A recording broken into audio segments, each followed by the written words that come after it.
Good evening, everyone. A tax cut for every Australian worker is the headline tonight of Jim Chalmers' fourth federal budget. The relief will be modest and you won't be getting it right away. But along with energy, education and medical assistance, it sets the scene for a cost of living election campaign that could begin within days. It's not all good news, with a decade of deficits ahead and national debt about to soar well beyond $8 trillion. Nine's National Affairs editor Andrew Probyn begins our special budget coverage. Jim Chalmers seeking political liftoff for a government in the short shadow of an election. This budget is our plan for a new generation of prosperity in a new world of uncertainty. His fourth budget as Treasurer, this one seeking to shield Australians from cost pressures while not unintentionally making things worse. Every Australian taxpayer will get a tax cut next year and the year after to top up the tax cuts which began in July. Surprise tax cuts worth $268 for every worker in July next year, building to $536 by the following year, all up costing $17 billion. Electricity bill relief to be extended until the end of the year. Every household and 1 million small businesses to receive a $150 benefit starting July, costing $1.8 billion. I'll just check your blood pressure now. As expected, big spending on healthcare. Making it easier to see a doctor and get the care that you need. $8.5 billion to increase bulk billing rates to 90% by 2030. Medicine prescriptions under the PBS to cost no more than $25 for general patients from January, down $6.60 a script. For pensioners and concession card holders, scripts remain frozen at $7.70. An extra 50 Medicare urgent care clinics. Opening early, closing late, available on weekends. And $793 million on women's health, including cheaper contraception, endometriosis clinics and menopause support. We know this has been an area that's been underinvested and under-acknowledged. So, congratulations, well bought, well fought. To help first home buyers into the market with a smaller deposit and a lower mortgage, the Help to Buy scheme extended to singles earning up to $100,000, $160,000 for couples. Buyers must have at least a 2% deposit, the government taking an equity stake of up to 40% in new homes. In another pitch at younger voters, 20% to be wiped off HEX debts, but only if Labor is re-elected. Trade disruptions are rising. China's growth is slowing. A 25% tariff on steel and aluminium. As a down payment on addressing Donald Trump's trade tariffs, $219 million to save the Whyalla Steelworks. Budgets are political documents as much as they are economic. This one particularly so, given we're about to tumble into an election campaign. The government wanted to give as many sweeteners as possible, but couldn't risk doing too much for fear of worsening inflation. The budget forecasting a slight rise in inflation in the next year before settling at 2.5% within the Reserve Bank's target rate. What Treasury is saying in this budget document is that they now expect inflation to be sustainably within the band 6 months earlier. And in good news for workers, wage growth is expected to be higher than inflation over the next 4 years. Unemployment tipped to remain steady at 4.25% for the foreseeable future. To boost productivity and wages, the government will move to ban non-compete clauses that prevent workers moving to higher paid jobs. More than 3 million Australians are captured by these clauses, including childcare workers, construction workers and hairdressers. Bad news on the debt and deficit front. After 2 consecutive surpluses, a plunge deep into the red. $27.6 billion for this financial year, growing to $42 billion next. Gross debt cracking the $1 trillion mark next financial year, then climbing steeply. The plan at the core of this budget is about more than putting the worst behind us. It's about seizing the best of what's ahead of us. What's ahead? An election. The ultimate test of any budget. Andrew Probyn, 9 News. All right, there's a lot to unpack. Let's bring in our team of experts from Canberra. On the panel tonight, we have Charles Croucher, Chris Kohler and Effie Zahos. who have been poring over the numbers. First to our political editor, Charles Croucher. Charles, does this budget win votes for Anthony Albanese? Pete, it will certainly help. There is a tax cut in there, and this is going to be a cost of living election. Rarely is the same issue the dominant issue for voters throughout an entire term. That's happened this time around. The budget combines previously announced cost of living help, things like cheaper childcare, like big incentives for bulk billing, cheaper medicines, and the $150 of power bill relief with that tax cut. Now, $10 a week in 2 years' time isn't a lot of money, but the one thing that's worse than getting $10 a week is not getting $10 a week, and that's what the opposition's currently offering. So in a cost of living election, if there isn't something that comes forward from the Liberal Party, this is something that MPs from the Labor Party can go back to their electorates. However little that money is, that's money better off in people at home's pockets than in the government's. Charles, just to let you know, I can't hear you, so I saw you stop speaking then. Let's bring in money editor Effie Zahos. Effie, let's talk cost of living. How much does tonight's budget actually help everyday Australians? Yeah, well, going off what Charles was saying, so the Treasurer certainly did pull a rabbit out of his hat today. It was unexpected. It is expensive. That's $17 billion worth of tax cuts. For the consumer, though, they're probably looking at this, and the headline here is it is only $5 every week, and it's not happening now, it's happening next year, and then $10 thereafter. Will that be enough to address the number one issue for households right now, and that is the cost of living pressures? Tomorrow we will see the monthly inflation figures come out, and the pressure points will still be on food, on rent, on home and contents insurance. So a lot of the hard work still needs to go back to households for them to actually find the better deals. The $150 energy rebate is nice to have, but you could actually double that by making the switch, and the onus goes back to households. This won't be that instant relief that they're looking for right here, right now. And for small businesses, not too much there, and unfortunately that instant tax write-off will now disappear at the end of this financial year. Many of us expect a few more tradies going out there and getting their utes. Effie confirming I can't hear you either. Let's go to finance editor Chris Kohler. Now, the billion-dollar question, Chris, what does this budget do to inflation?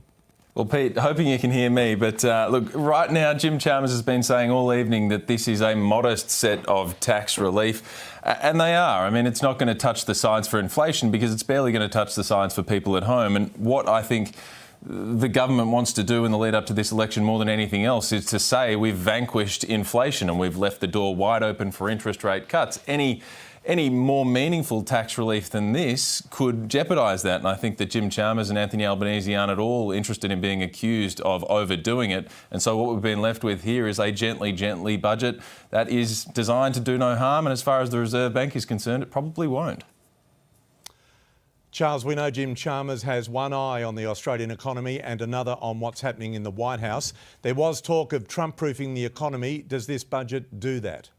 Yeah, it does. I mean, there's not a whole lot of money in there to prevent this, though. Donald Trump still has the power to be able to completely upend any election with tariffs. By the way, there's a whole new round due in just a week's time. This budget has $20 million, as revealed by Nine this evening, that will go towards encouraging Australians to buy Australian. But this is small fry stuff compared to the impact that tariffs on things like beef or pharmaceuticals or any of our really big industries would have. There is an element of rallying around the flag when tariffs are placed. We're seeing that in Canada right now. The same thing might happen in Australia, but that won't help those producers that have life getting a bit tougher. The other thing, if there's a trade war and involves more countries than just the United States, prices of things will go up, and that's where it will hurt those at home.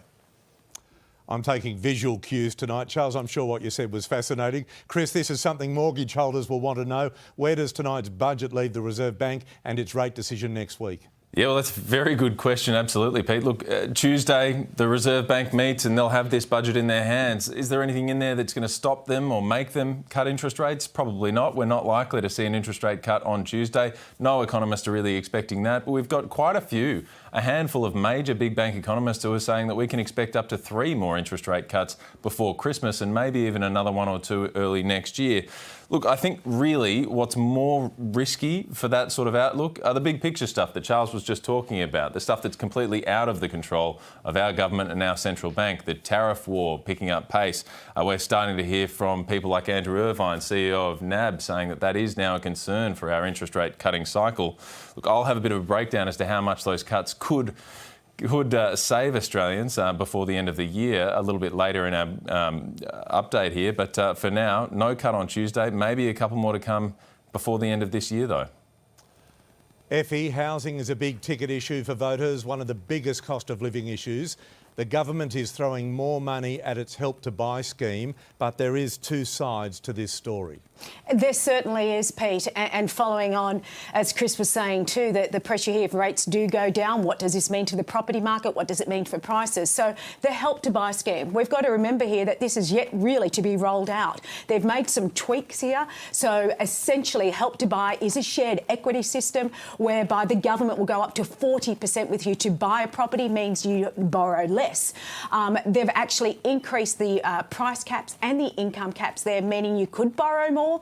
What could that do? It could put some pressure on prices, although the spots are very limited here. This is a very unique product. A lot of Aussies still are very sceptical of going into bed with the government when it comes to buying property, but it could certainly put some pressure on those property prices between $800,000 and $1 million. Interesting, they did not do anything with the first home guarantee scheme about increasing any caps there. Is this solution to affordability? Absolutely not. And renters, unfortunately, will be looking at this and saying, what's in it for me? Effie, Charles and Chris, thank you so much. Well, reactions are coming in thick and fast from business groups to those fighting for Australia's most vulnerable. And while plenty of cash is being thrown around, some still feel like they're being shortchanged. Here's federal politics reporter Amanda Kopp.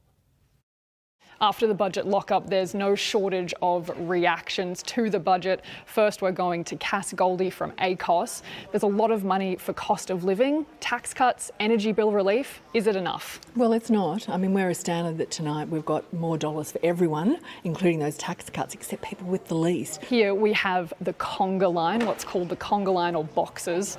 It's a line of people reacting to the budget. Are patients going to be benefiting? Sure. So certainly we have seen a record injection into Medicare, which has been long overdue, of $8.5 billion, which is very much welcome. One of the big issues for this coming election is, of course, climate change. The government wants to get to net zero by 2050. Richie, does this budget achieve that? It goes in the right direction. This cements the government's future made in Australia. It creates a front door for clean energy investment and all the kind of green industries we want to see, but we need more meat on the bone. Mr. Bant, I'm just grabbing you in the corridor here. What's your reaction to the budget? This budget is a huge missed opportunity. It's a tiny tax tweak instead of real cost of living relief, like getting dental into Medicare. It's deficits as far as the eye can see in this budget. Should we be worried? Look, there are certainly deficits projected a long way into the future. The key thing that we need to be focusing on is productivity reform, because that's how we're going to deliver the growth that we need to support real wages and make sure that family budgets are better off at the end of each and every working week. Reaction is still coming thick and fast here in Canberra, but at the end of the day, it's everyday people whose reaction really counts. And on the eve of an election, this budget could be Labor's final pitch to voters. Let's bring in Nine's National Affairs Editor, Andrew Probyn, joining me live from our Canberra studios. Andrew, good evening to you. You've been digging through the fine print in this budget, and there is a sinister story hidden in there. Yes, Pete, believe it or not, there's a really amazing crime story in the budget papers. Yes, a crime story that's revealed in an extraordinary explosion in the sale of illicit tobacco. Think here all the vape and tobacco shops that have popped up all across Australia. Now, how do we know this? Let's call up a graphic. In the budget update in December, and remember that's just 3 months ago, Treasury is expecting to raise $8.6 billion in tobacco excise. That's the tax you pay on legal cigarettes, vapes and other nicotine products.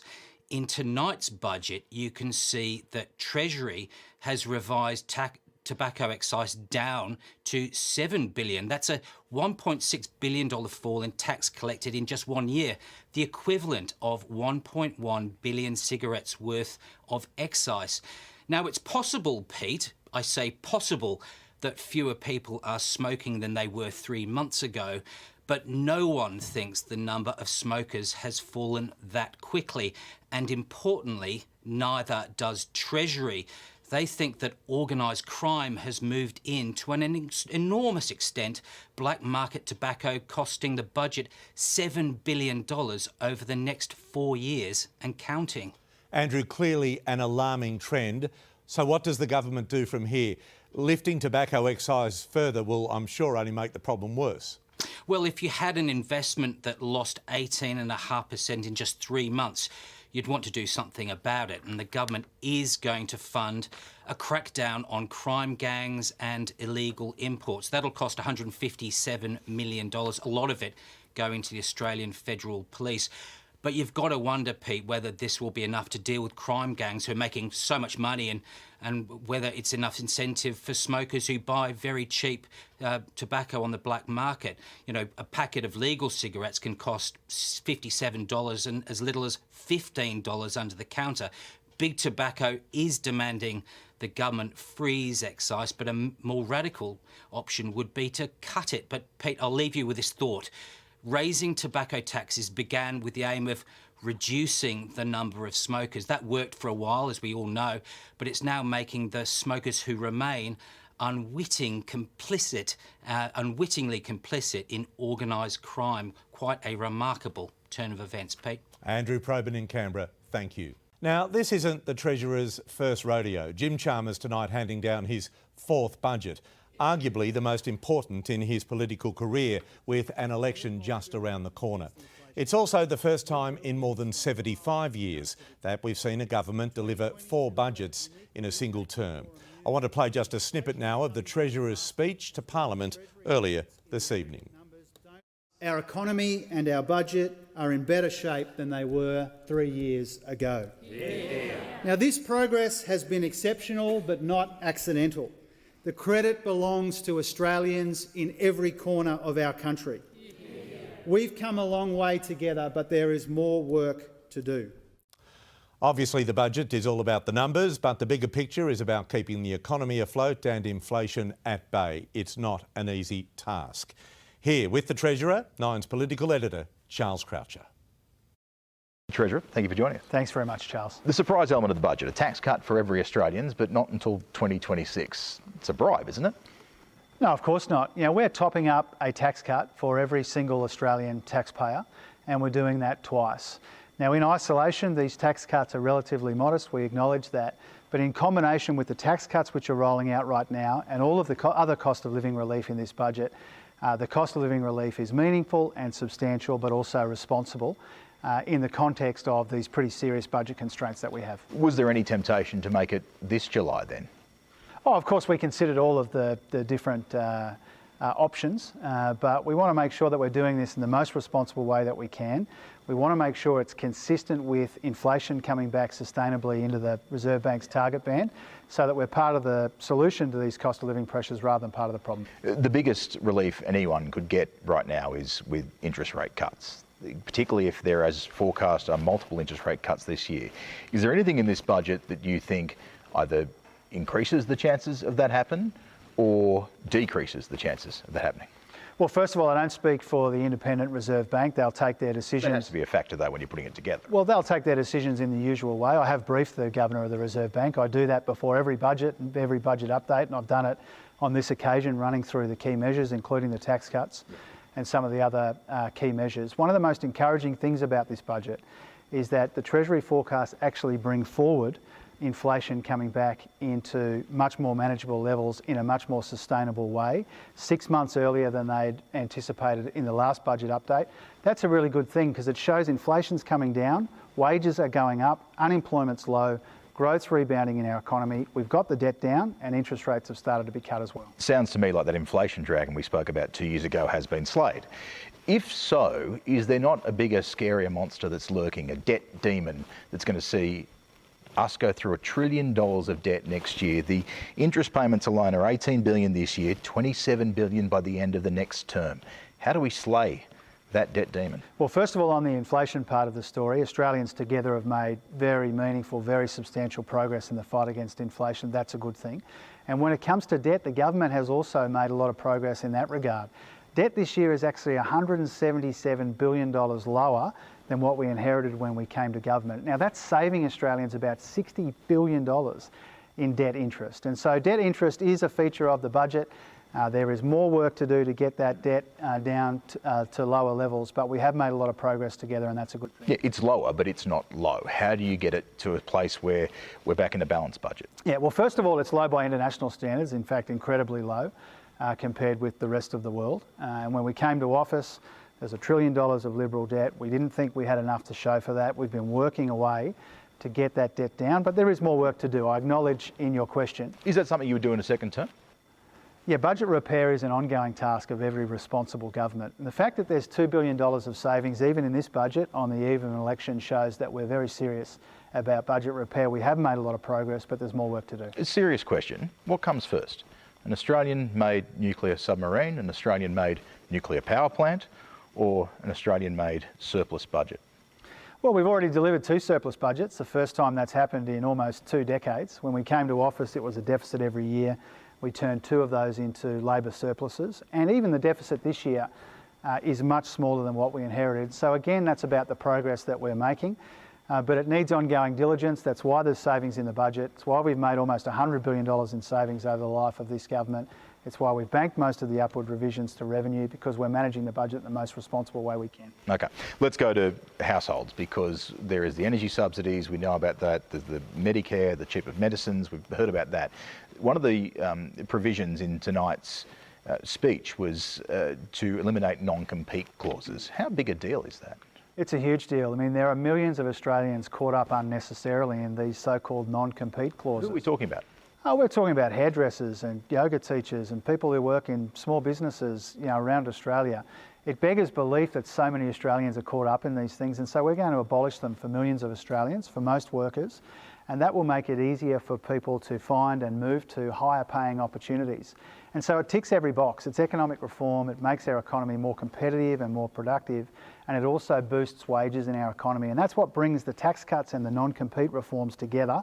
It's all about Australians earning more and keeping more of what they earn, so that they can deal with these cost of living pressures and provide for the people they love. The second part of that is nationalising the registration of Sparkies. How does that help build more homes? Because that is another thing that really has to be on the agenda for next term. Yeah, it's a really important reform as well. We know if we're going to build all these homes that we need to build capacity, we need more construction workers, we're incentivising that, and we need to cut red tape for people in the electrical trades. So if you're working on the Tweed and you want to do a job in Coolangatta, you shouldn't have to have 2 different licences. So we'll create a national regime. The Productivity Commission says if you do that across a range of industries, it'll mean about $10 billion more economic activity. So cut red tape, make it easier for tradies, in this case electrical trades, and hopefully the beginning of doing this in other industries too. Yeah, feasibly that could go to more industries. Is that on the agenda? Definitely, yeah, and we want to work through that, make it easier for people, including after natural disasters. You want to make it easier for people to go more freely into other towns and other cities, maybe in other states, to help rebuild local communities. It's front of mind for us right now in South East Queensland and northern New South Wales. We want to make that easier. How much harder does Donald Trump make your job? Well, look, there's a lot of international uncertainty. That's not the only part of it. New policies coming out of a new administration in the US is not the only part of the economic uncertainty we're dealing with. It's a big part of it, a big and substantial part of it. We're very, very concerned about escalating trade tensions, but the Chinese economy is slowing. We've got a war in Eastern Europe. We've got a ceasefire collapsing in the Middle East. All of this is creating a lot of uncertainty. So global economic uncertainty is casting a shadow over our own budget. It makes it all the more remarkable that in that context, the Australian economy is turning a corner, and for that, the Australian people get the credit. Final question, because I think it's important. There is about $34 million of funding for the Adass Synagogue in Victoria. Why was that important? Well, it's really important to us for that community after that just outrageous, atrocious attack, arson attack on the synagogue, that we help rebuild it, and we're doing that because we recognise our responsibility to communities. I spoke with Josh Burns, the member for Macnamara, about this yesterday. We're making that money available because it's very important that we rebuild that synagogue as an enduring symbol of social cohesion in this country, the fact that you should be able to worship however you want in a wonderful country like ours. Treasurer, thank you. Thanks, Charles.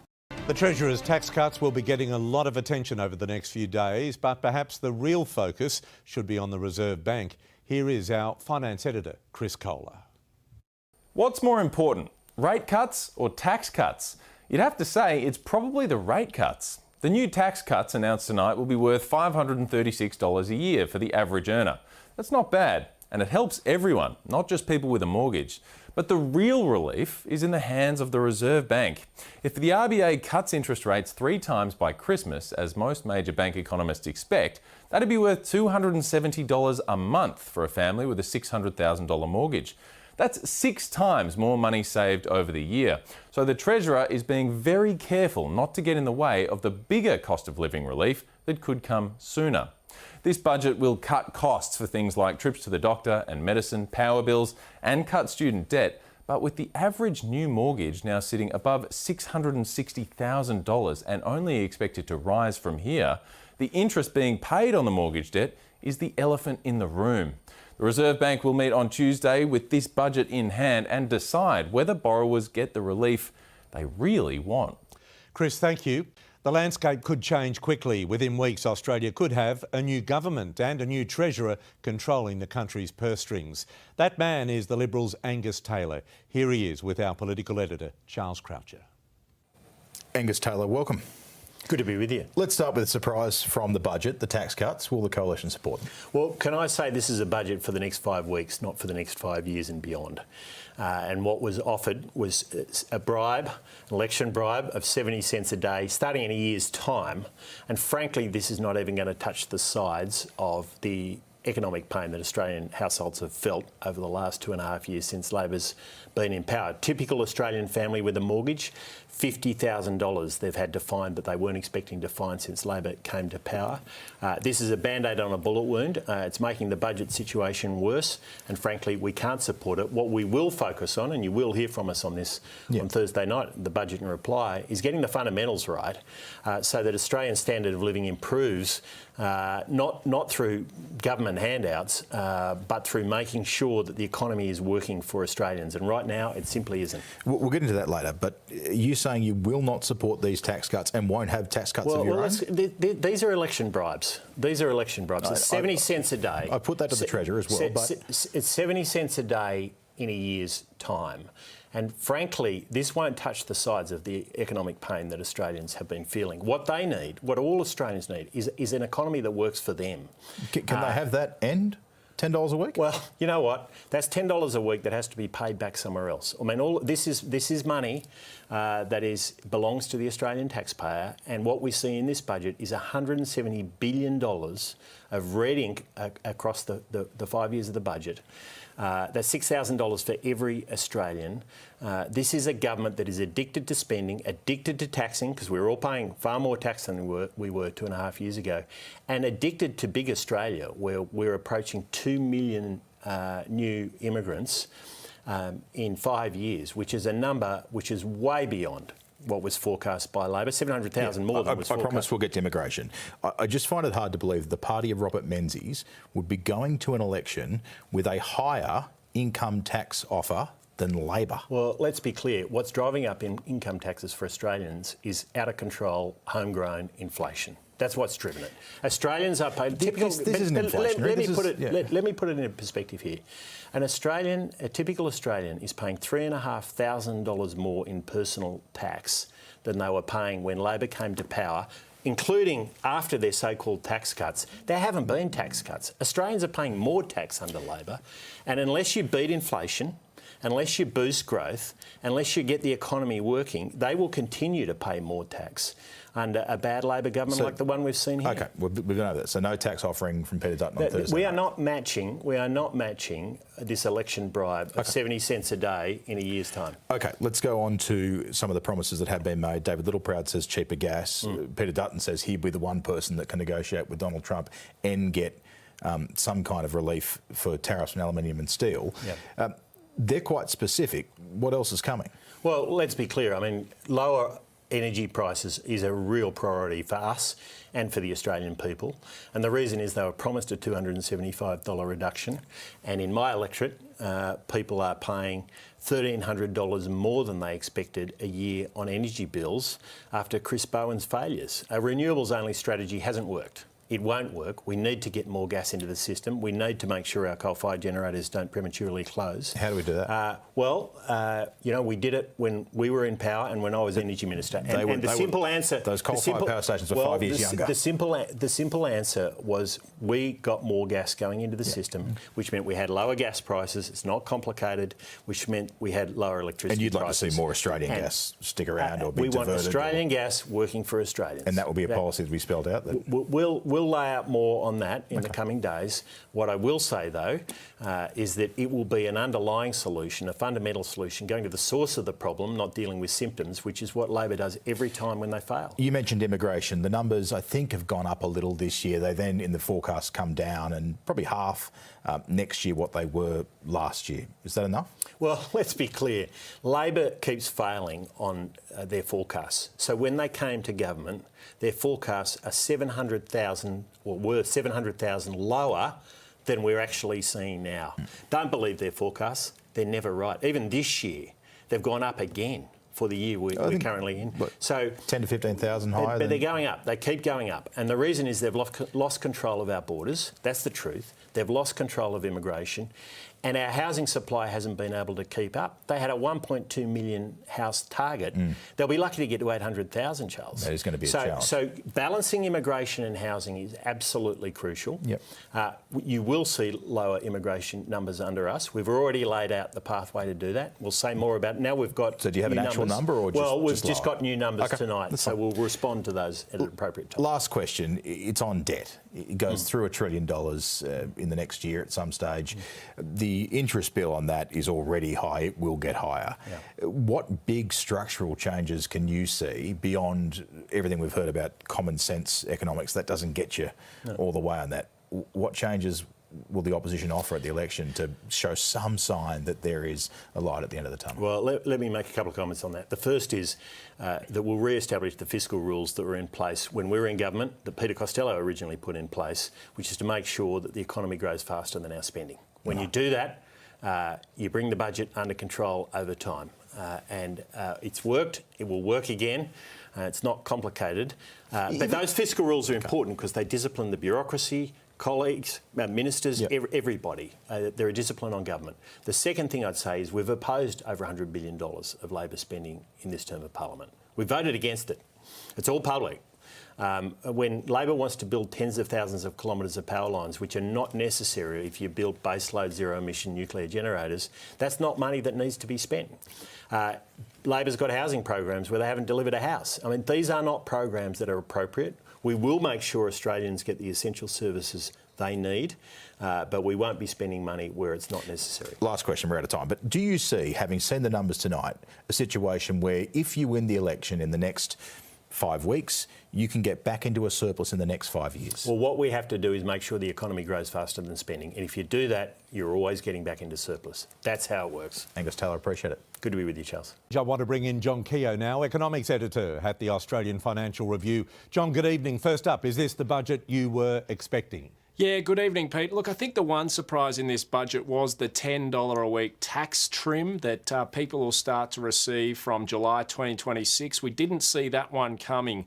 Jim Chalmers has snuck it in. But beyond that, most of what we've seen was what we expected. A sea of red ink, a decade of deficits, and also Medicare bulk billing reductions, $8.4 billion spent on that. There was the household energy bill rebate as well. And it seems that Labor has essentially left the cupboard bare now for the election campaign. You mentioned the decade of deficits. Could that change? Could the economy change and we see that come back to a better position? Or how do you see the next 10 years play out? Well, Peter, there's all these risks underlying the budget and the economy. You look at the Trump trade war, which we're going to find out more about over the coming days and weeks.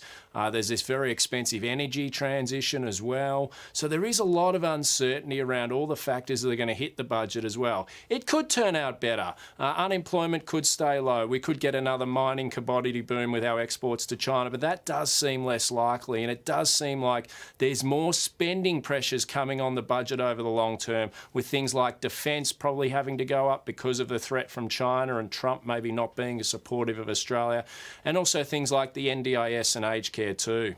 OK, as Australians head to bed tonight, what's the takeaway headline for you, John? Look, the takeaway for me, Peter, is this is a budget that pretends to voters that they can have tax cuts, that they can have more spending, and there's no real consequences of that. But really, this budget doesn't have a plan for how all this sort of extra stuff is going to be paid for. So there's going to be a difficult, challenging clean-up job for whoever wins the election. John Keogh, Economics Editor, Australian Financial Review, will read all of your work in tomorrow's paper. Thank you, John. Thanks, Peter. And speaking of the papers, let's have a look at tomorrow's front pages. And for John, we'll start with the Australian Financial Review, where the headline reads, Tax Cut Sparks Poll Fight. The Sydney Morning Herald describing the budget, a tax cut and run in race to polls. The Age, Labor's surprise bid to shake Dutton. Turning to News Corp now, and it's Jim Pickings, according to the Daily Telegraph. Chalmers' grand offer to voters, a $5 tax cut. Victoria's Herald Sun calling it Jim's coffee shot. Cost of saving elbow, that's the headline on the Australian, and the Adelaide Advertiser, McHappy Meal Jim.